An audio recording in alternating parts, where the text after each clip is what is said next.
Oh. Hello, defense aspirants. I am Nikita, faculty of English at Study Funda, and today I am going to discuss previous year questions of grammar in CAPF AC examination of 2020. अब हम बात करते हैं इसके बारे में, तो हमारे पास 20 क्वेश्चन पूछे जाते हैं ग्रामर से और ये 20 क्वेश्चन 25 मार्क्स के होते हैं. This is a very scoring portion जो बहुत सारे बच्चे मिस कर देते हैं पढ़ना.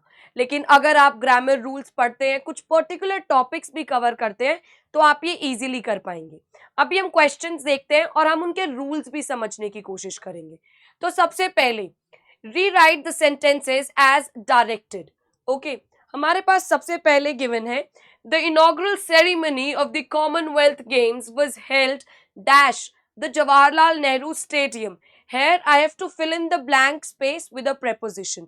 तो यहाँ पर आपके दिमाग में जो आएंगे वो या फिर तो हो सकता है इन, या फिर एट, या फिर ऑन. अगर अब मैं तीनों के बारे में बात करूं तो भाई जब प्लेस के बारे में यूज होते हैं तो इन या एट यूज होते हैं. ऑन यूज होता है सरफेस के लिए, डेज के लिए. ठीक है, अब इन और एट के बारे में बात करते हैं. एट हम यूज करते हैं कोई भी स्पेसिफिक चीज के लिए और इन हम यूज करते हैं अनस्पेसिफिक चीज के लिए.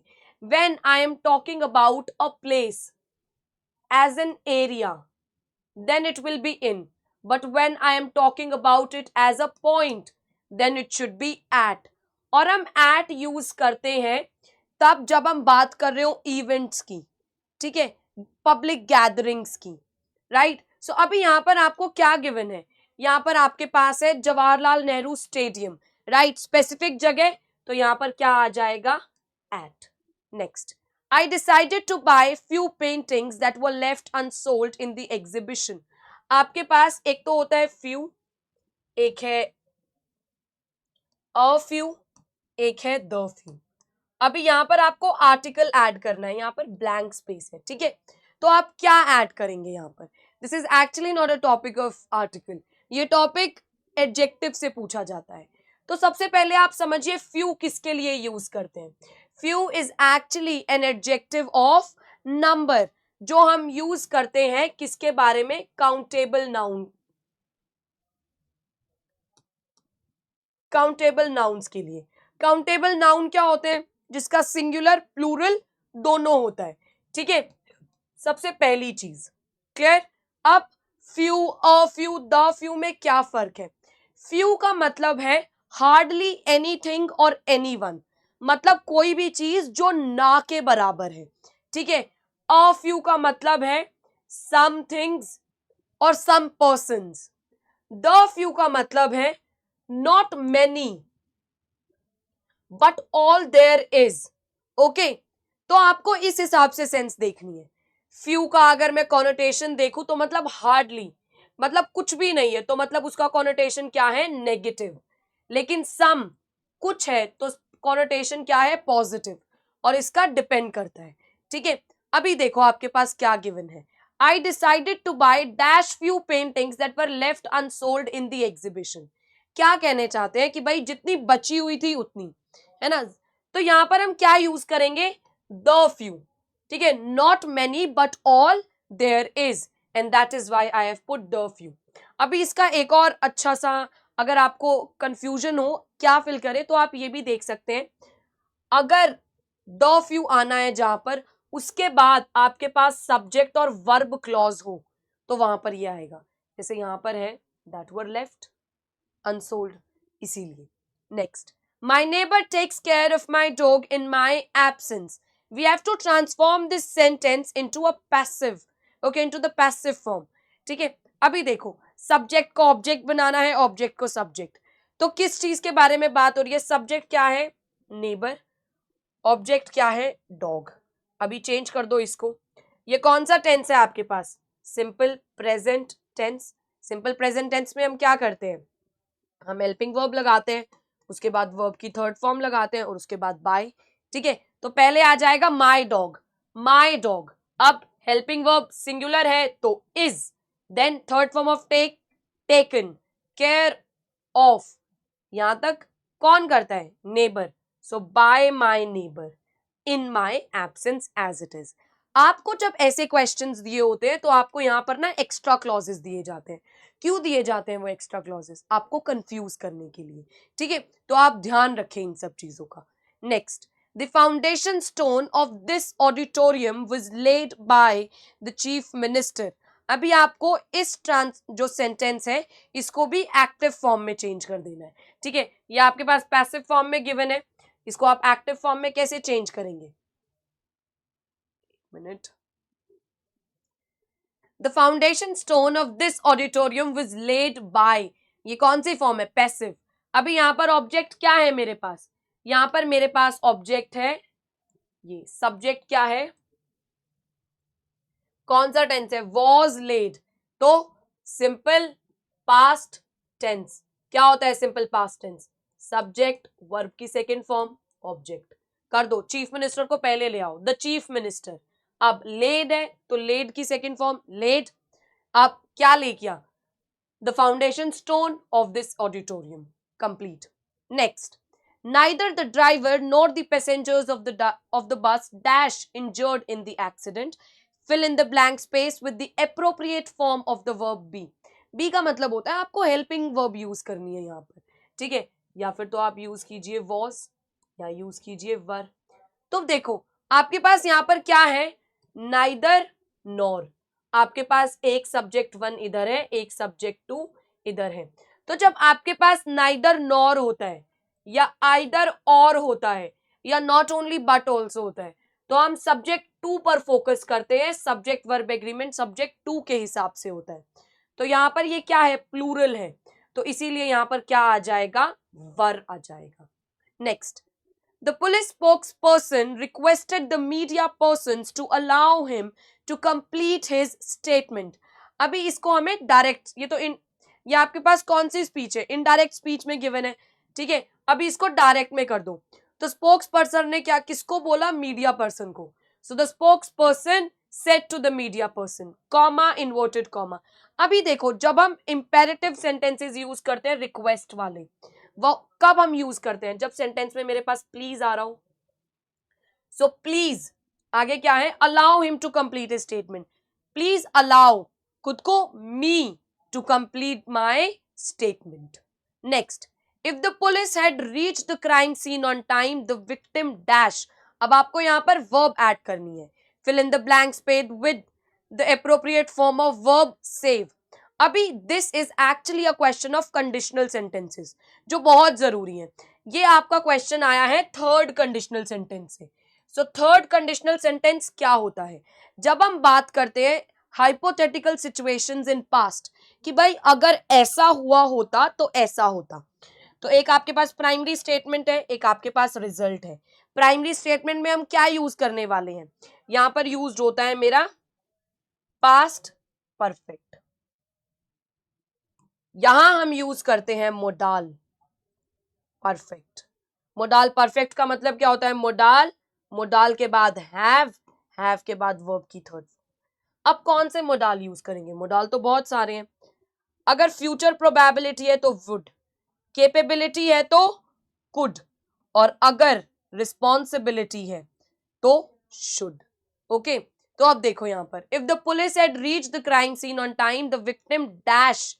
अब यहां पर आपको सेव डालना है, ठीक है? तो सेव किया जा सकता था, प्रोबेबिलिटी है, राइट? सो आप क्या डालेंगे? कुड के बाद हैव के बाद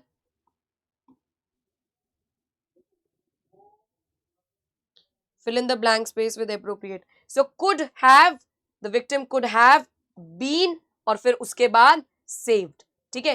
been यहां पर आएगा, right? and then saved. If the police had reached the crime scene on time, the victim could have been saved. Next, आगे बढ़ते हैं।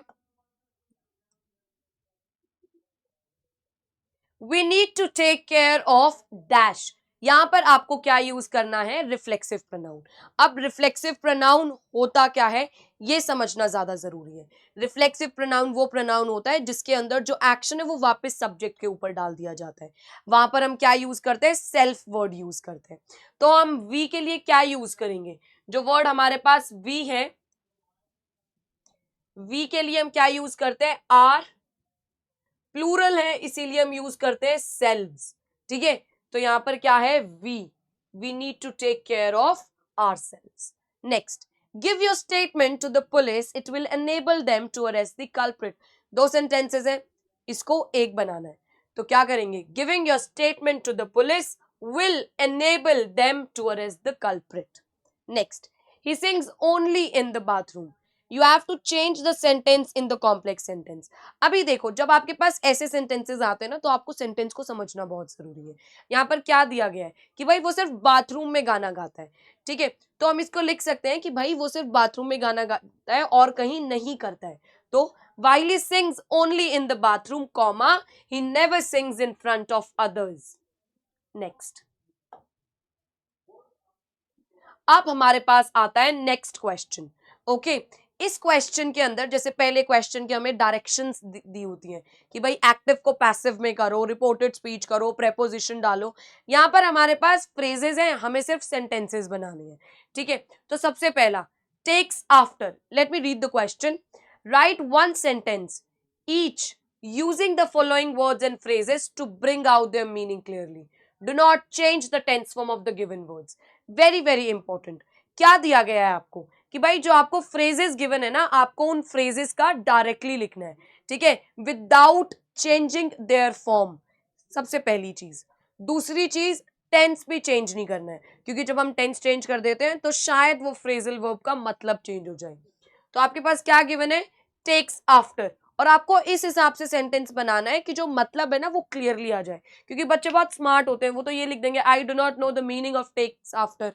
तो that is not an apt sentence because you are not understanding, you are not getting the meaning, right. So takes after का मतलब क्या होता है भाई, उस जैसा, ठीक है, resembling, okay, either in facial features और इन डिस्पोजिशन और behaviour, okay. She looks exactly like her mother, semicolon, she really takes after her. Next, put off. Put off का मतलब होता है पोस्टपोन कर देना, बढ़ा देना आगे के लिए। The heavy rain storm put off our plans for a picnic. Next, next हमारे पास जो वर्ड है वो है कॉल्ड ऑफ। कॉल्ड ऑफ का मतलब होता है या फिर तो कैंसिल कर देना या फिर छोड़ देना, ठीक है। So the outdoor event was called off due to bad weather. Next, called on. Called on का मतलब होता है फॉर्मली पूछना। The president called on the citizens to come together and support the community. Next, denied. Denied का मतलब मना कर देना, to refuse. So the suspect denied any involvement in the crime. Next, अब जो आपके पास थर्ड क्वेश्चन आता है, that is that you have to rewrite the sentences correctly after detecting errors of any kind including mispositioning of words. Do not make unnecessary changes in the sentences. Okay, तो यहाँ पर आपके पास 5 sentences हैं, आपको इनको correct करना है without any without making any such change. आपके पास पहला क्या है, he met all the concerned officers but failed to get the permission to hold the function.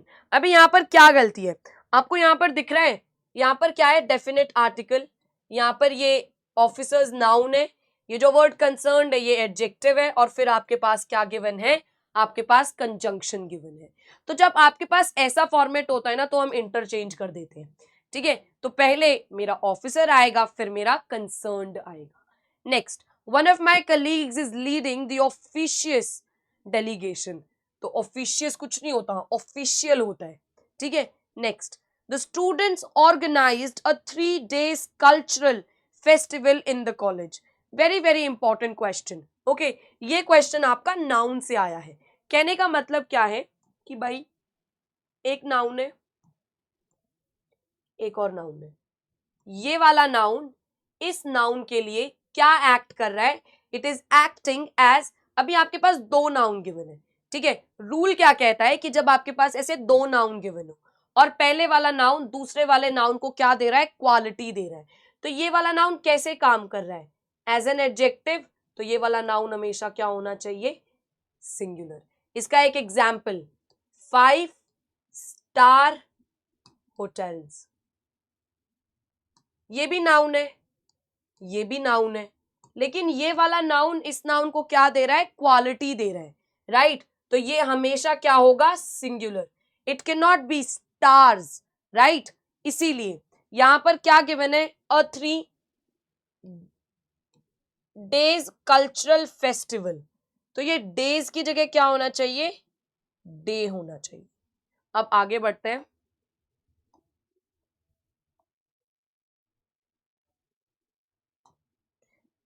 The landlord asked his tenant to evict his rented house. Evict का मतलब होता है निकाल देना, ठीक है। If he could not pay the rent, क्या बोला है उसने कि भाई टेनेंट को बोला है चले जाओ, ठीक है। तो जाने के लिए बोलेंगे ना, खाली करने के लिए, तो इसके लिए वर्ब होती है vacate, ना कि evict। Next, we need an affordable vaccine for everybody because we will only be safe if everyone else is safe. What is the problem here? यहाँ पर आपको दिख रहा है ये वर्ड ओनली कैसे यूज किया गया है, राइट ये आपको इस क्वेश्चन के अंदर क्या देखने को मिलेगा कि आपके पास यहाँ पर ना बहुत सारे कंजंक्शंस यूज किए गए हैं, ठीक है, जॉइनर्स यूज किए गए हैं। तो आपको देखना है क्या वो जॉइनर्स अच्छे से यूज किए गए हैं। तो यहाँ से जो वर्ड ओनली है, अगर आप इसको इफ के साथ डाल दें तो वो कंडीशन बन जाएगी ना कि आप पहले हिंदी में मतलब समझिए अगर आपको नहीं समझ आ रहा है, कि भाई हमें एक अफोर्डेबल वैक्सीन चाहिए सबके लिए। क्यों? क्योंकि अगर सब सेफ हों, क्योंकि हम तब सेफ होंगे जब सभी सेफ होंगे। तो जो ये वर्ड है हम तब सेफ होंगे, ठीक है, तो उसी को एक्सप्लेन किया गया है। तो ये वर्ड ओनली यहां से हट जाएगा और ये इफ के आगे आ जाएगा। What would it be, we need an affordable vaccine for everybody because we will be safe only if everyone else is safe. So these are all the questions that I have to discuss with you people. Okay, यहाँ पर हमारे PYQs होते हैं खत्म। अभी हम इसी के बारे में और आगे बात करेंगे। देखो आपने अभी मैंने सारे PYQs किए हैं, एनालाइज किए हैं, ठीक है, आपको सॉल्व भी करके दिखाए हैं और डिस्कस भी किए हैं। तो यहाँ से आपको क्या पता चलता है कि जो हमारे ग्रामर के टॉपिक्स है ना वो बहुत ज्यादा नहीं है, बहुत वास्ट नहीं है। आपके पास 8 पार्ट ऑफ स्पीच है, एक्टिव पैसिव वॉइस है, रिपोर्टेड स्पीच है, ठीक है, और क्वेश्चन टैग्स है। आपको यही कुछ टॉपिक्स करने हैं जहां से आप इजीली 25 में से 20 से 22 मार्क्स तो स्कोर आराम से कर लेंगे अगर आप ये टॉपिक कवर करते हैं। और ये बहुत डीप में नहीं पूछा गया है, बहुत ऊपर ऊपर से क्वेश्चंस आए हुए हैं, not very tough. Okay, so please read all these topics before you appear for your exam because it is going to help you to get those grace marks that will help you in your merit list. That is all for today. Thank you everyone for watching this video.